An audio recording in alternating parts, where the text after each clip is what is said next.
مسلم امہ کے لیے خاص مقام رکھتا ہے۔ اس کی وجہ یہ ہے کہ زمانہ جہالت کے شکار، ظلم و استکبار کا نشانہ بنتے ہوئے، پستی کی اتھاہ گہرائیوں میں گرے ہوئے اور ستم کی چکی میں پھنستے ہوئے لوگوں کو آسمان لازوال پر ایک نور کا ستارہ دکھائی دیتا ہے، جس کی چمک نے دونوں جہان کو تبنگی سے منور کیا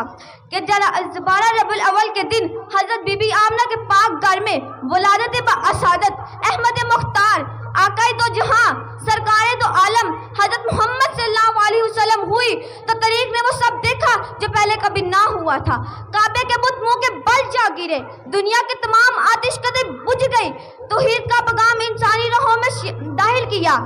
سچ کا پیغام لوگوں تک پہنچانے والا، اور جب ابلیس اپنے تمام فریب اور مکاری میں دہل کر رہ جائے گا، وہ شمع اجالا جس نے 40 برس تک کیا غاروں میں، وہ شمع اجالا جس نے کیا 40 برس تک غاروں میں، ایک روز چمکنے والی تھی دنیا کے درباروں میں۔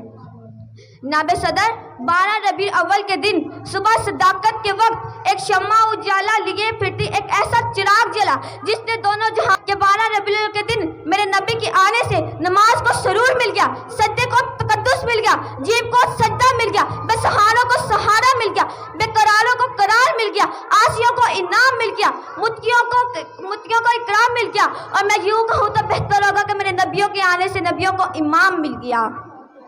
کہ امت کو شریعت مل گئی، سکھوں کو صحابت مل گئی، ولیوں کو ولایت مل گئی، حکمرانوں کو حکومت مل گئی۔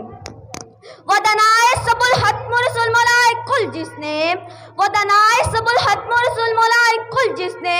بارہ کو بخشا وادی سینہ، نگاہ عشق مستی میں وہی اول وہی آخر، نگاہ عشق مستی میں وہی اول وہی آخر، وہی قرآن وہی فرقان وہی یاسین وہی طٰہٰ۔ نائب صدر 12 ربیع الاول کے دن میرے پیارے نبی کی ولادت کا دن ہے۔ کچھ دانشور کہتے ہیں کہ آج کے دن نبی آئے، کچھ کہتے ہیں کہ آج کے دن رسول آئے، لیکن میں کہتی ہوں کہ آج کے دن ختم نبوت کی تنویر آئی، لوح قلم کی تحریر آئی، عبد المطلب کے خوابوں کی تعبیر آئی، خالق و کائنات کی تصویر آئی، آپ کا نظر تھا سر پہ کر نورانی تھا۔